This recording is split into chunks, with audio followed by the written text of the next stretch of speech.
LCTR here, and after what feels like something of a hiatus, Battlefield is back, now in its 2042 guise, and the recent beta allowed us the first real peek behind the development curtain at that new title. So in this Battlefield 2042 review of the beta, how's the gameplay? Wait, they added AI too? How's the performance? Let's ask. Battlefield 2042, is it worth playing? First impressions are everything, we're told. So if you look at the beta in this fashion, we have something of a mixed bag. Betas are sometimes no more than glorified demos. They say beta as they'll get people to play them, but in this case it really did feel like unfinished software. There were some really rather rough edges to get snagged on while you look for those only in Battlefield moments. Battlefield has always been a game whose experiences change massively depending on game mode and map. For some reason, Conquest seems to be the default mode for Battlefield. But for me, it creates a fighting landscape of irritation with enemies spawning behind you seemingly all the time. So although frustration was certainly part of the Battlefield 2042 beta, I wouldn't say that it was unique to this new title. The Battlefieldness was certainly here though. The spectacle, the slick movement, the weapon handling all felt like an updated Battlefield 4 in style with just a pinch of that Battlefield 5 movement. And when 2042, like its forebears, is firing on all cylinders to that familiar beat, it really is a whole lot of fun. Having seen the trailers and other people playing the beta in early access, I did wonder whether it would be actually a game for me, but after playing for a while, I really rather warmed to the new title when I could catch a glimpse of what I loved about those older Battlefields. It's the newer parts, like the specialists, that things start to feel a little bit odd. They're the class archetypes with set abilities, but the loadouts can be selected independent of those. The specialist unique abilities does mean that people tended to pick the same one, which in this case is an actual individual person now. The medic had a self-heal, which was good for self-sustain, and another had a grapple hook, was perhaps the most inventive of the available options.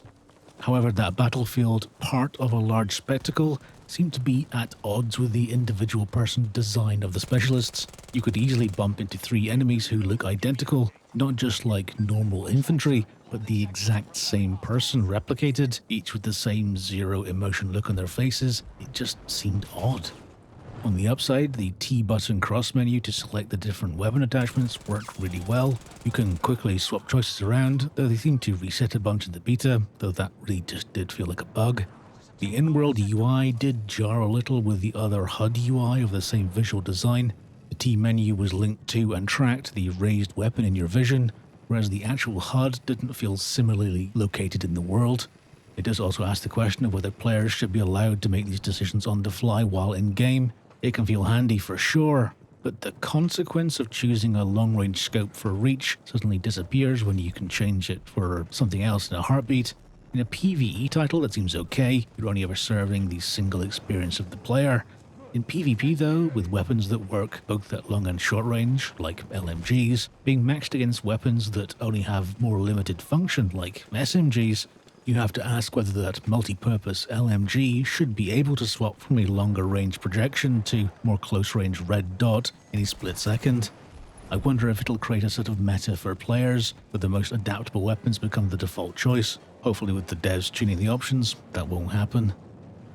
Hit registration was also sometimes a little off for Battlefield as well. There were definitely moments when I thought I should hit someone, but it just didn't connect.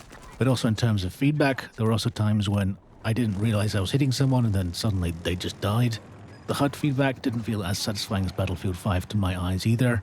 The boxes around those pop-ups felt like they had more weight and accomplishment to them, although I would freely admit that this is a personal preference thing. Some of you know how much I like playing medic in FPS games, but reviving in 2042 feels very odd at the moment.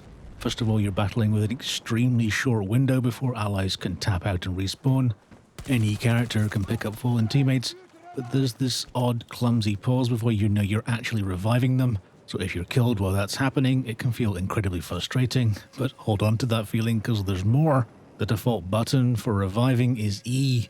That's also the same button to swap your gun and loadout with your fallen comrades. So quite often you intended to revive them, but you just stand there swapping your gun with theirs.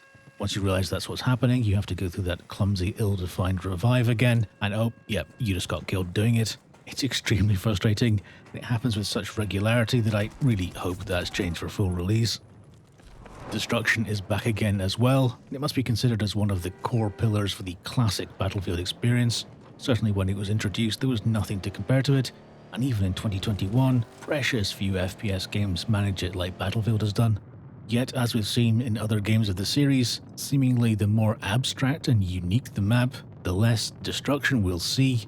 If it's a small group of houses, then we might expect the walls to be damageable, ultimately ending in complete building collapse. We saw it in Battlefield 5 and it looks superb. Even when that's not possible, like the Paris streets of the old Metro map, at least the front fascia will be destroyable. However, the main hero buildings in the beta map, Orbital, almost uniformly seem to lack destruction. The large rocket assembly building and the launch site seem to feature almost no unscripted destruction, not even the surface level kind that we've seen in Metro. And although Battlefield 2042 does feature some destruction, and that's still notable in gaming in 2021, it does perhaps feel like that pillar of the experience isn't quite the essential support that it used to be. Bots, or AI, have featured in Battlefield before, all the way back in 2005's Battlefield 2. Their inclusion in Battlefield 2042 does feel a little more controversial though. From outside, it looks like DICE wanted to keep that sense of scale that the new 128-player Conquest mode could bring, even if there weren't enough players around to populate it. In that way, the AI feels a lot like those out-of-bound areas outside the map. Everyone knows that those areas are effectively a skybox. They're there to give the impression that the map is located in the real world. Players are willing to suspend their disbelief and pretend that that beautiful vista that stretches out the horizon is actually there. The AI bots are that fake vista. They add a visual scale effect to the game, but the problem is, unlike that scenery, you have to interact with them. And simply put, the bots feel completely out of place. They often don't act like players do, giving a jarring, disconnected feel to the other expected movement of the game. When you're used to seeing players move fluidly and react to threats, now occasionally soldiers will perhaps stop moving out of cover for seemingly no reason.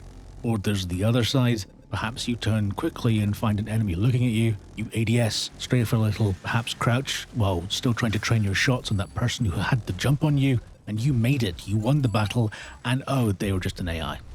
That sense of accomplishment is gone, the strafing now feels pointless, and generally you feel stupid for having treated the bot like they were a real player.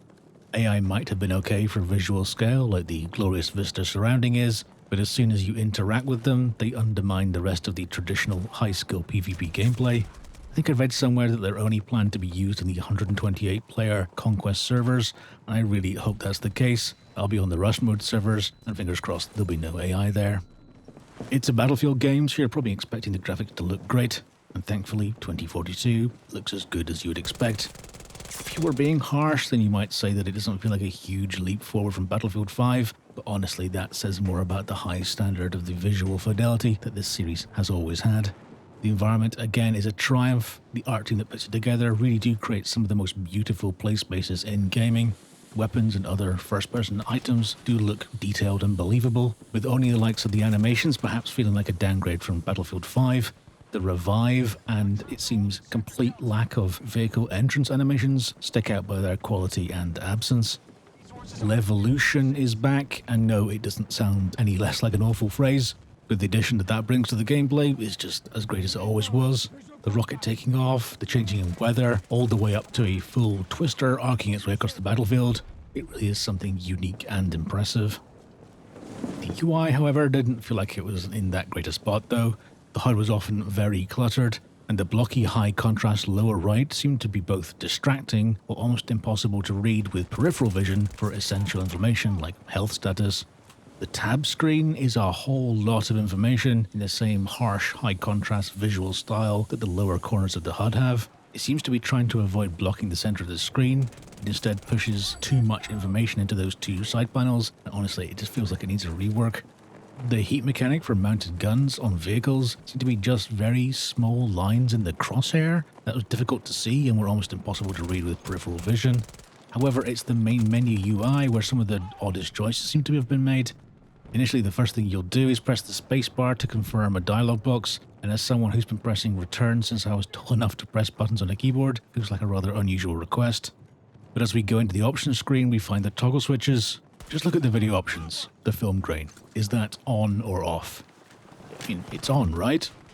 The on side is illuminated like the others above and below, But if I highlight the row below, the interface for that film grain inverts, and actually it was off all along. I need to click again on the film grain so that it looks disabled, so that when I deselect it, it actually is enabled. And I'm sure their QA department would spot things like this in a second. It's just a shame that things like this, particularly ones that feel so simple from the outside, make their way into a public beta. Whenever I talk about FPS game audio, I'm normally going to talk about Battlefield and their War Tapes mixing option at least once. There's something super visceral about the in-game audio that I just don't tire of. It doesn't have the dynamic range of something more milsim like Squad, but the impressive and impactful explosions and weapon audio are absolutely as important as the impressive visuals that the series is famous for, and so it continues in Battlefield 2042. Not everything in the audio is great though. There's a small chirp or glitch sound that you can hear as part of the music. It's also used as the confirmation in the menus. It's just unpleasant to listen to. You'd think it was an audio error or a bug if it wasn't actually tied to the new music. And speaking of that music, the modern setting seems to have necessitated a gritty, glitchy digital score. I'll say it now, Battlefield 5 has one of the best scores in gaming. Yes, it was charged with the emotions of that historical time, but it absolutely delivered. And this isn't me just being some old boomer who only wants orchestral scores. I like synthwave and retrowave and any other number of types of electronic music. The 2042 score fits with the visual corruption and motif that the marketing has repeatedly used, but from what I've heard, it doesn't have anywhere near the gravitas of Battlefield 5. Performance seems pretty variable for a lot of people. I'd say for me it wasn't in the normal, it's Battlefield so it'll run amazing experience that I'd presume I'd get for these titles. I saw a number of people get pretty persistent hitching, a noticeable stutter as they played, and I experienced that a little, but not enough to spoil the game at all. It's notable that DLSS wasn't available in this build, something that you might have presumed would be. As there are Battlefield 2042 bundles in association with Nvidia, it would seem reasonable to bet that DLSS will be an option in the future. So with all that said, Battlefield 2042 beta, is it worth playing? The gameplay we had in the beta, when it more closely reflected that I loved from previous titles, it was extremely enjoyable, even more so than I anticipated. When the battle had more structure, when the line between friend and foe was more defined, I really rather enjoyed myself. If the full title is released and my preferred modes, Hello, Rush and Breakthrough, are not populated with AI, then it looks like there should be a lot to enjoy in 2042. But there's a whole other discussion about Battlefield 2042's Portal mode, essentially a sandbox for players to create their own games with previous game assets and maps, even with access to logic to set up those modes. And also the recently revealed Hazard Zone, which looks a little hunt showdown with a bunch of squads looking for items and then needing to extract. Well, there's so many unknowns in there to guess at their eventual worth to prospective players. There is no single player campaign this time though. The story of the world will be told in other ways. But from my perspective, I never played those much anyway. If the campaign doesn't have co-op to play with friends, then it's of really little value to me, if I'm honest. This being a AAA title, it comes with a AAA price tag. The cheapest buy-in option is almost £50 in the UK, almost $60 in the US, and a well-heeled review might look at the ascending options that run up to the £100 mark. Another option is to go with the EA Play monthly sub-route for $5 per month or $30 for the year, and get access actually ahead of other people buying it outright. That does look like a viable option to grab a month of 2042 gameplay for $5 on launch, and then look at buying the game outright if you enjoy it after that month. So what do you think of Battlefield 2042? Are you a Battlefield regular, happy for a new title? Or perhaps you're a Battlefield 4 player who's ready to make the jump? Let me know all your powerful thoughts and feelings by leaving a comment below right now. Like always, I'll be reading every single one of them. If you did enjoy this video or any of my others, please do tap that subscribe button and engage that notification bell so you know when the next video is ready. Thank you so much for watching. I'll see you next time. Take care.